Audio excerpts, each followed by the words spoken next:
Hey guys, I recently got a new couch. I say recently, it's been a few months and I've been a few months without a coffee table. So today I'm putting Ashley to work to help me build one. It's a really easy build and it's very inexpensive, perfect for beginner DIYs, so let's get to building.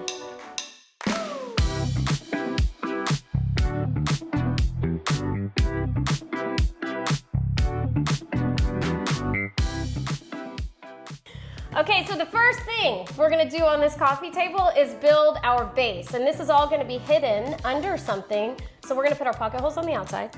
And we have 12 boards. We have 4 17-inch boards, 4 20-inch boards, and 4 9-inch boards. You got that? Got it. Okay, so on our 17-inch boards, we're gonna have 1.5-inch pocket holes on both ends, and they're gonna be a couple going up to go into the coffee table top. So I'll do these and then I'll let Ash do the 20s. I don't want her being bored over there. Never bored.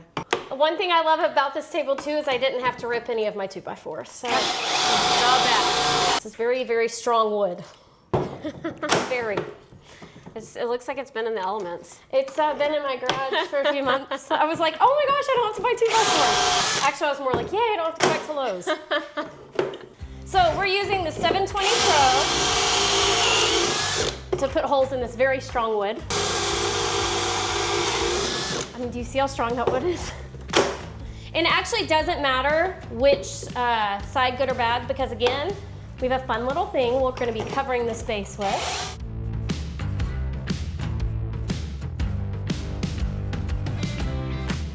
Okay, one more 17-inch board. Just got a crumble notification, if you were wondering. Feel like we haven't seen you in a while. You old lady.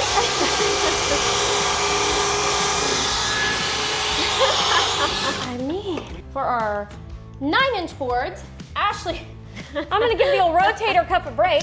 Rotator cuff. I mean, I'm telling you, that wood is strong. I just switched drills so that, isn't that weird? Yeah. Okay, what am I doing? So for our 9-inch boards, we are gonna do just top and bottom. Okay. 2 in the top, 2 in the bottom. And it doesn't matter. Go, Ashley, go. Go, Ashley, go.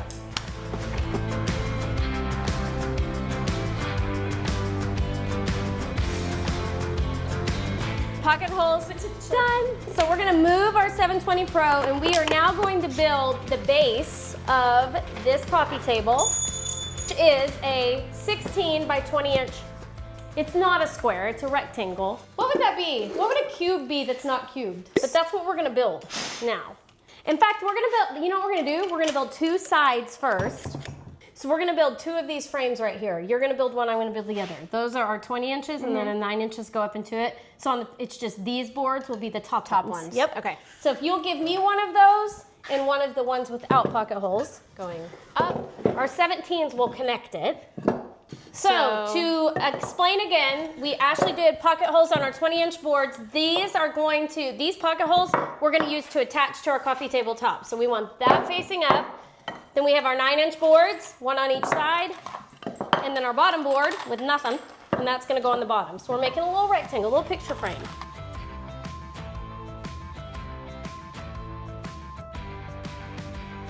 Okay, so let's walk through this. So we have our top. Ashley's got, wait for it. Okay, so we have our top pocket holes. Those are gonna be up. So what we're gonna do now is these boards, our 17-inch boards, have pocket holes facing up, sorry. Those are gonna be the top, and our pocket holes can face out because we're gonna be covering them up. We're gonna do, actually, why don't you do, I'll do the bottom and you do the top. That way we put them together. Okay. We'll meet in the middle, neath that old Georgia pine. And we are just attaching these right on the edge to make a nice little, what we don't know what it's called when it's not a cube, but it's a 4-dimensional, whatever that is, square, non-square, rectangle. It would be a rectangle, a cubed rectangle, right? But so it's not cubed. It's cubed. A rectangular prism. There you go. Is it? Is that what it is? Jeffrey knows. Oh, okay. We're building a rectangular prism. That's what ChatGPT told me.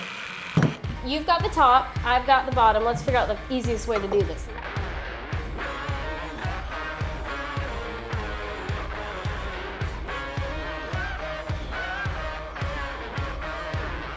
Hey Siri, can you tell me the definition of a rectangular prism?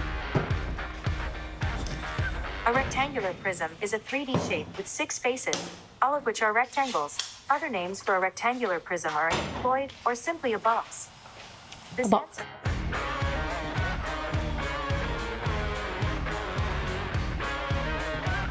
So at this point, we have our rectangular prism built, or planter box, whatever you want to call it. And we are going to set this aside because we're not going to wrap it until we connect it to the tabletop. Ready? Set it to the side? Yes. 1, 2, 3. Woo! So heavy.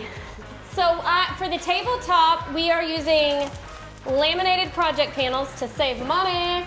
But I'm also going to be ripping some 1.5-inch strips, and we are going to use those as our trim to also, Ashley, save money. So I've got my table saw set up.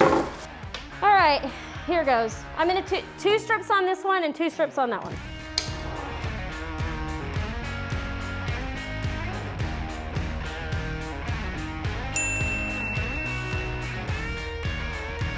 So I've cut our trim pieces, and now I know I want my tabletop to be 36 inches square. So I'm going to cut each of these down to 18 inches. Do you see the math there? Good job. And then we will join them together with pocket holes. And I did this to save money rather than buying a full sheet of plywood. This was much cheaper. And we're gonna run both of those boards through, and then we'll cut them down to 36 on the table, on the miter saw. So I have 2 18-inch wides boards,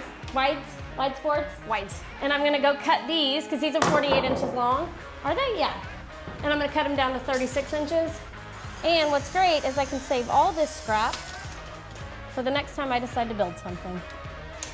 Half of our square, and then our other guy.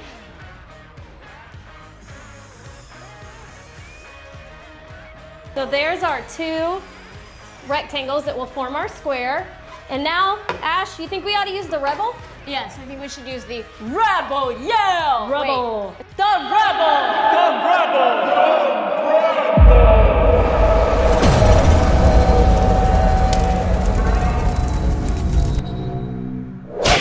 We are using the new Craig Rebel, and this is one of our favorite new tools in their blue ion line.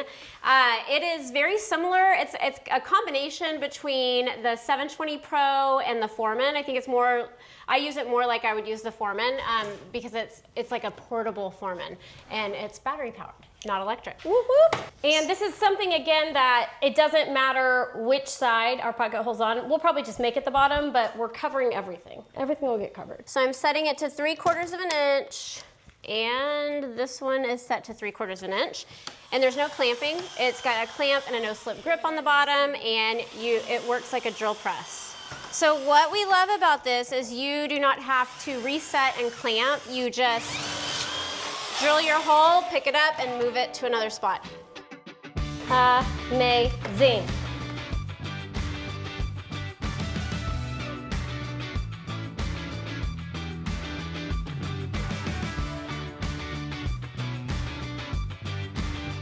Little workout, huh? Yeah, Whitney picked an opportune time for herself to excuse herself from this build.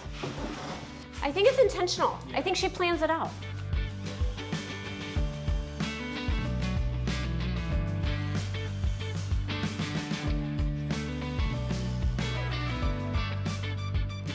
Okay, Ash, take a break. One more side. Go, stick, where? Right here. Why? I thought that all had to be a... Nope, you already did it because that's gonna be joining the center. Oh, heck Look yes. at you. You already finished your task. Oh my gosh. And you did it right. It's Oh. fabulous. So now I'm just joining these 2 pieces together. Again, you can use plywood for this part, but then you gotta get your trim, which is not, just adds money. So this covered our trim and saved us money on plywood. Now what we've done is used a piece of scrap to pull this up just about, what do you think that is? Like maybe Like a quarter maybe inch. a 1/4 of an inch? You can use whatever you need to, and I'm going to make some marks and cut our trim really fast with some 45-degree angles to be fancy. So I'm fancy, like that. So now Whitney is cutting the rest of the trim, and I'm gonna start attaching the trim so that we can be super productive. I am putting a line of wood glue along the edge, being careful not to let it leak because I believe she's staining. She believes she is too, but we'll see. We'll see what it To be looks like. determined. And I am attaching with those 3/4 inch pocket holes that we made on the edges. I'm attaching with 1 1/4 inch pocket hole screws into this trim piece. We make sure we're even on the side because Whitney's going to be using this in her living room. Yeah, I hope this is a keeper. You never know. Mine have always ended up being keepers, but I usually have to go and fix it. I'm not in a fixing stage of my life right now.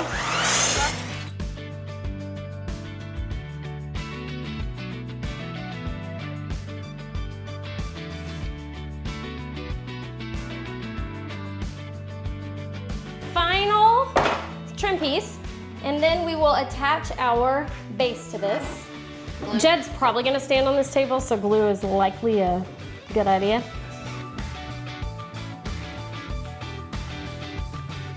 So now we're gonna attach our base to our top. Yes, I'm like, it feels weird to say it. And let's just measure all around really quick. 8 1/4. Okay, so let's push it this way. We'll do 8 on each side. Okay, so let's get our drill and we will just lock these bad boys in place. We're using 2 inch pocket hole screws instead of 2 1/2 inch because this laminated pine, it's not exactly 3/4 of an inch thick, and we do not want our pocket hole screws to poke through the top. So I know. Okay, so the final step of our base is going to be using this pole wrap I'm gonna laugh that I if found on Jed Amazon. kicks a foot through it. Be quiet. Sorry, go ahead. Don't say things to ruin me. I'm just gonna give you guys a visual of this. And what we're gonna do is go in with wood glue, and this is going with wood glue and our nailer. Like, look how, woo! I love this. Okay, it's unfinished. So this stuff comes in different finishes, but it also comes in different lengths, and it's inexpensive too. So I bought 1 roll of the short 16 inch, and then I have a 48 inch roll that was supposed to come today or yesterday, but it did not. Thank you, Amazon. So that's what we'll be doing on the top, which I may have to show you guys in a later step. So this stuff is super easy. I'm cutting right down. It's got a little fabric backing. We're just gonna cut right through. It's like gauze. It is. And keep our extra, because who knows what we can do with that. And I'm just using a pin nailer that I almost put into my thumb just there, and some wood glue. And I am going to nail this all around. You can also use a brad nailer, but I wanted to hide, and actually it's Ashley's suggestion, if we're being honest, so smart girl. I love how this turned out. I've never seen anything like it. I know, I was really excited that the idea came to me, and I can't wait to get it stained, put it in the living room with my new couch, and see how everything comes together. I love how this looks in your living room, Whitney. It gives such a statement to the style of your room. Thank you. My kids are super excited. I finally have a coffee table for them to mess up, and I'm super excited about it too. Y'all be sure to subscribe. You do not want to miss another build. Happy building. Are those long enough? No, that's not the right ones. They're right here. And I have a little bit of glue. Oh, I brought some. Did you? Yeah, Oh, great. I saw it in Mine's my garage, just- and I was like, I'm bringing. It's one of those things I keep saying I'm gonna get, and then I never have it, and I actually do. here we are. And it's not dried out. That's like so not you of you, and I'm really proud of No, you it's for not that. at all. Really proud. Do you know what's funny? We actually didn't have to do it in 2 of these, but I wasn't That's okay. thinking. It's fine. No, we're just over the top. Good girl.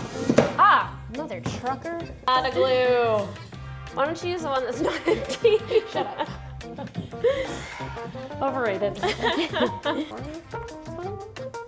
you go. That's what happens when you use 2x4 They've framing been in the garage for 3 months. Yeah. with some knots. Sing it. Outside, mine's on the inside. That's annoying. I'm sorry. That's my fault. I know. I'm aware. Should have been listening to your master. Bless you! And ow! Fart. That hurt. Fart. That hurt a lot, actually. That was more, Ooh. that was deserved more than a fart. Oh, you did. You need your glasses on, or are you okay? Yep. Thank you. So we're using 2-inch nails instead of 2.5 inch nails. We're using 2-inch screws. Oh my gosh. We're using 2-inch pocket hole screws instead of 2.5 inch because side at a Oh time. my gosh. I got really glued happy. So we are using the new Rebel Yell. It's oh my gosh. 15 years of cheer coaching. Okay.